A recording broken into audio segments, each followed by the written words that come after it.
Welcome back after the break. Now for our main stories in detail. Iran has rejected what it calls baseless accusations by Saudi Arabia at the Arab summit in Makkah. Iran's foreign ministry said Saudi Arabia has joined the US and Israel to mobilize regional opinion against it. Saudi Arabia called for a decisive action against Iran to stop regional escalations. In a joint statement, the Persian Gulf states supported Saudi Arabia and the UAE's right to defend their interests. Only Iran's closest regional ally, Iraq, opposed the final statement. President Barham Saleh said the security and stability of Iran is in the interest of Muslim and Arab states. At the meeting, Palestine asked the Arab leaders to reject Washington's upcoming Middle East peace plan. After a 2-year blockade, Qatar's Prime Minister Sheikh Abdullah bin Nasser Al Thani also attended the meeting. Both GCC members had been locked in a diplomatic conflict, sometimes called the Second Arab Cold War.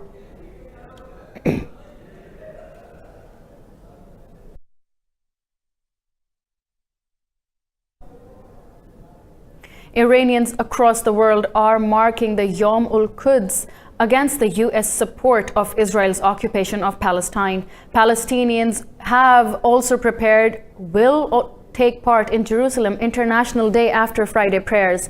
Anti-U.S. and anti-Israeli protests are being held in Tehran, Lebanon, and in Western countries, including Canada and the UK.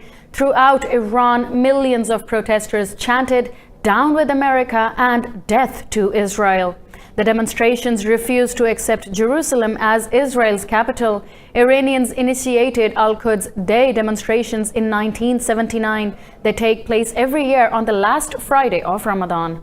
Earlier this month, U.S. President Donald Trump proposed a plan for peace in the Middle East.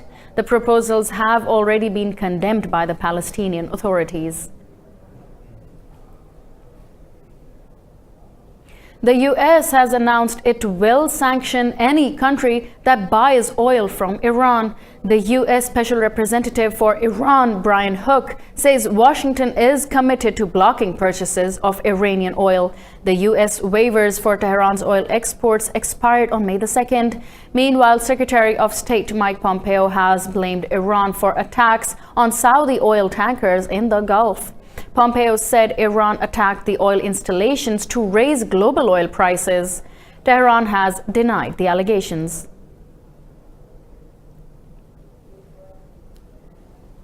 Foreign Minister Shah Mahmood Qureshi has discussed OIC reforms with his Turkish and Malaysian counterparts. The trilateral talks were held on the sidelines of the OIC Council of Foreign Ministers in Jeddah. Qureshi said the reforms should keep in view principles and regulations of transparency and merit.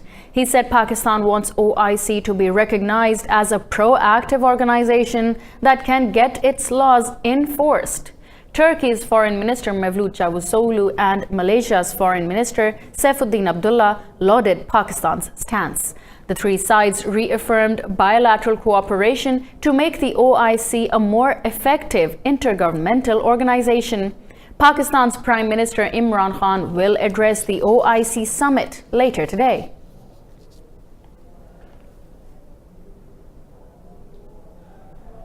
A heavy explosion has rocked Afghanistan's capital, Kabul, killing at least 4 civilians. Officials said the blast occurred in the Kalai Wazir area of the capital. Several U.S. soldiers have also been injured in the attack. It was the second detonation in the city in under 24 hours. The Taliban have claimed responsibility for the explosion. The group's spokesman, Zabiullah Mujahid, said the attack targeted a convoy of senior foreign advisors.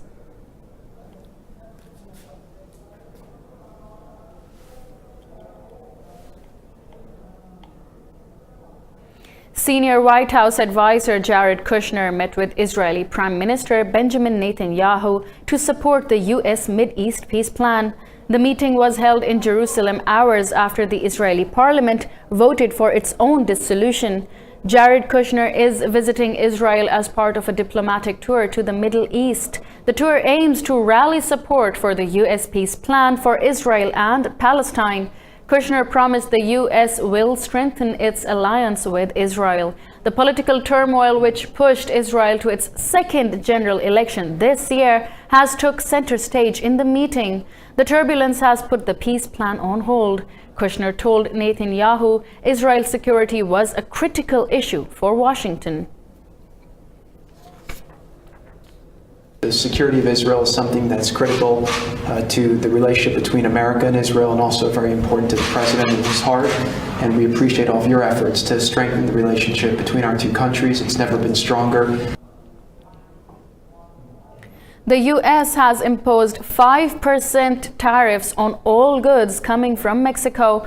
President Donald Trump tweeted the duties will jump to 25% if illegal migration into the U.S. is not stopped. In a White House statement, Trump said the tariffs would rise by 5% each month until October the 1st. Mexican President Andrés López has called the newly imposed duties disastrous and an extremely serious move. He said Central American migrants would continue to cross the border. U.S. President Donald Trump has accused the Special Counsel Robert Mueller of being biased and asking for favors. In a series of tweets, Trump said Russia did not help him get elected. He said that Mueller did not find obstruction during his investigation. Trump also said that Robert Mueller met him and wanted to be named as FBI director, but he refused.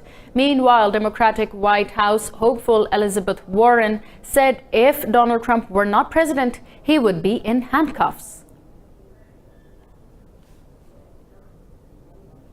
Tens of thousands of students and teachers have rallied across Brazil against the slashing of the education budget. Protests were prompted by President Jair Bolsonaro's proposal to freeze 30% of discretionary funds for public universities.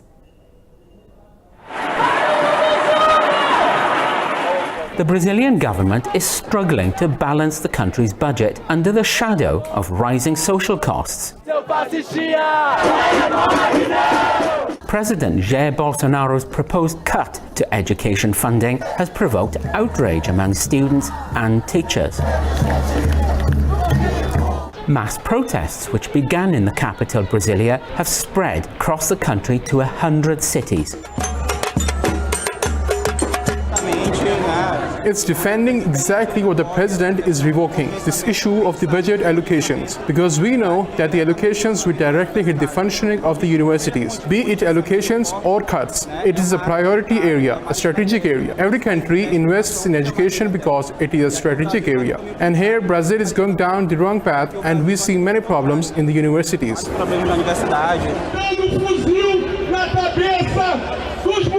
The government's decision to suspend scholarships for science and humanities students has fueled the anger. The protesters have demanded a reallocation of the funds.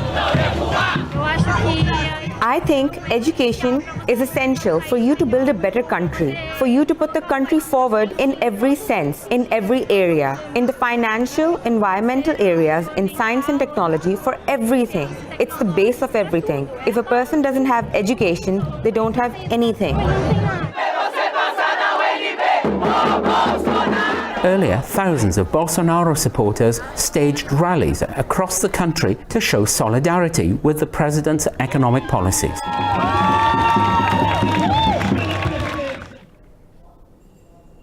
Russia's President Vladimir Putin and Japan's Prime Minister Shinzo Abe will meet to discuss the disputed Kuril Islands. The meeting will be held on June the 29th in Japan on the sidelines of the G20 summit. Japan's Foreign Minister Kono Taro and Russia's Sergei Lavrov met in Tokyo to discuss the disputed islands. Each accused the other of a dangerous military buildup over the issue. Taro has said Russia's increasing military presence in the disputed islands is unacceptable.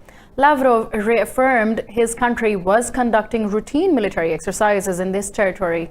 The Kurils, situated between the Sea of Okhotsk and the Pacific Ocean, have prevented Russia and Japan from signing a treaty formally ending their Second World War.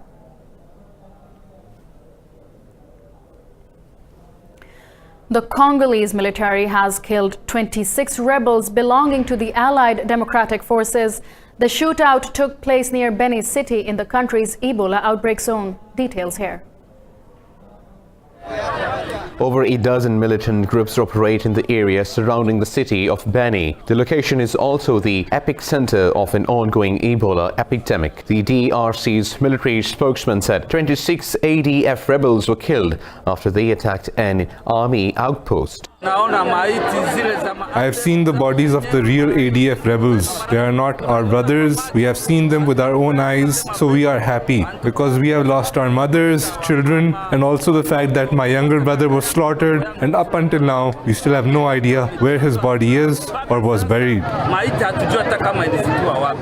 Militant activity in this area has long undermined efforts to contain the Ebola outbreak. The epidemic has killed 1,300 people since August. All militants killed in the latest gunfight are believed to be foreigners. We have seen Somalis there, Rwandese are also there, Ugandans are also there, and we asked the President of the Republic to continue with the work he is doing so that we can be helped. There is no other way we can be helped, and we are in need of peace. Local people claim the ADF is involved in terrorist attacks claimed by ISIS. Well, now it's time for us to take a short break. Don't go anywhere.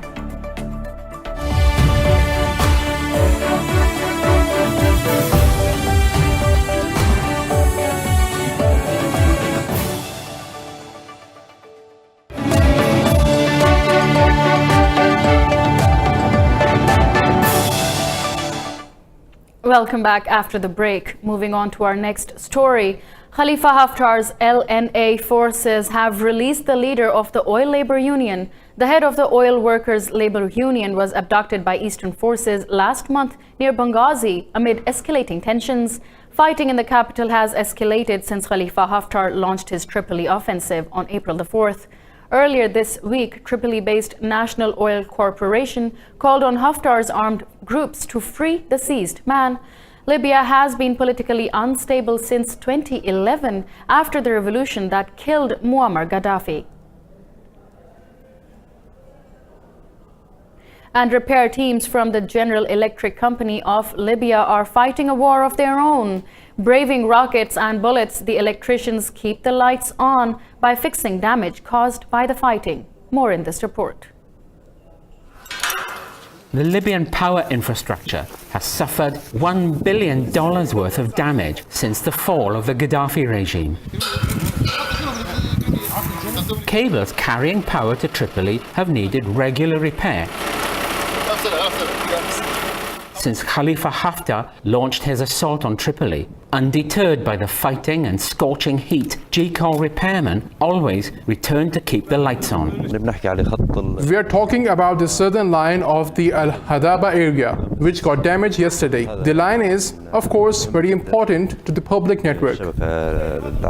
Perched 50 meters in the air, working on power lines, the repairmen take their lives into their hands. Repairs are often incomplete when the fighting flares up. We were able to limit the damage on many sites during the first period, and we have a daily report issued by the maintenance departments present on the sites of the clashes. Honestly, the damage is substantial. G-Call estimates Libya will face a 1,000 megawatt shortfall during the peak of the summer season. The repairmen hope citizens' patriotism will help limit their electricity use. The Philippines has loaded 69 shipping containers of mislabeled Canadian waste onto a ship bound for Vancouver. The Southeast Asian country is the latest to reject garbage from developed countries. Details in this report.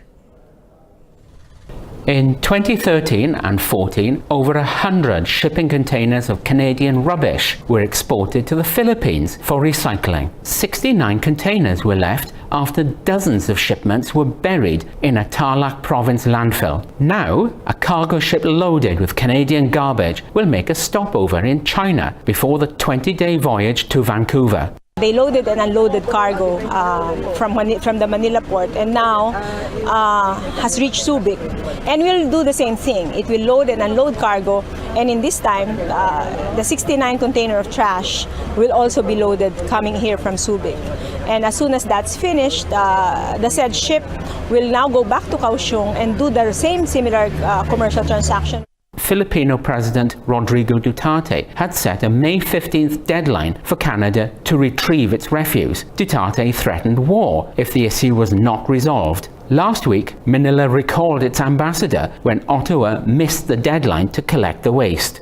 It is a deplorable practice that a lot of countries, especially in the global north, do to get rid of the waste that they cannot process in their own countries.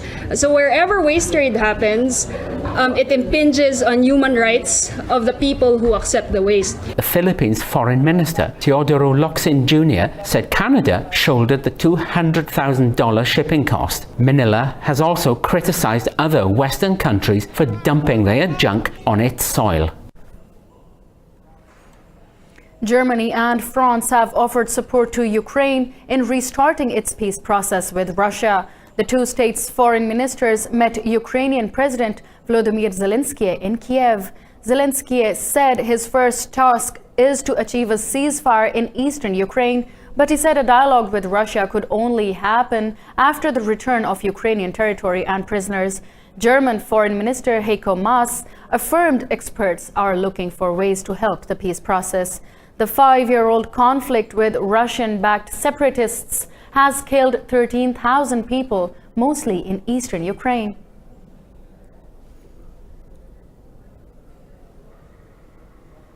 An opinion poll has suggested a not-so-bright future for Prime Minister Theresa May's Conservative Party. This comes shortly after Mark Harper has become the 12th Tory MP to join the leadership race.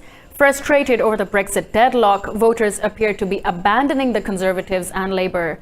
According to the poll, the Conservative Party will suffer its worst general election result if a vote was held. The party is expected to slump to third place with 19%, its lowest in almost 200 years. The Labour Party is on the same meager 19% in the poll. The big beneficiaries will be the Brexit Party and the Liberal Democrats. Earlier, USA President Trump also praised Brexit-supporting friends Johnson and Farage ahead of his UK visit.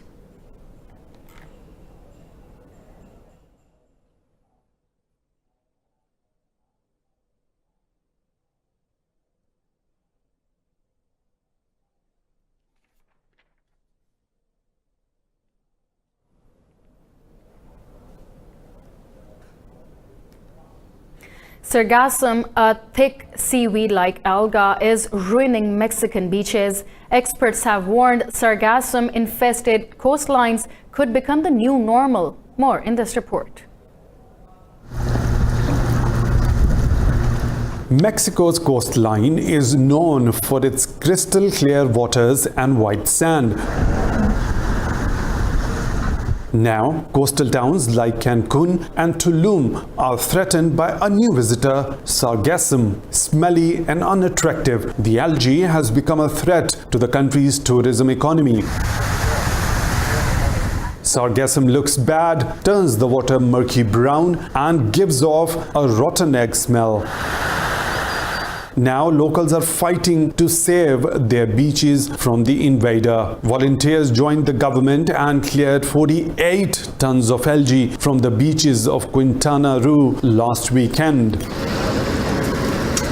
The truth is that we are surprised by how much arrived this year. We had sargassum in previous years, but not in this magnitude. So it is what it is. We need to face it with the best possible attitude so tourists keep coming. Scientists blame climate change and increased nutrient flows from rivers. They also warn that dead sargassum can kill coral reefs when it sinks to the seabed.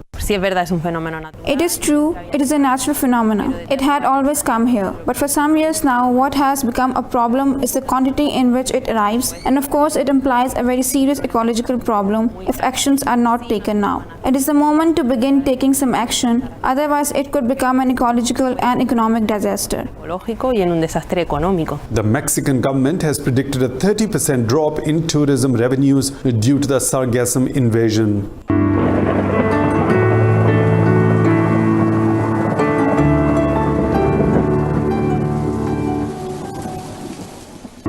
Let's take a quick look at the weather around the globe.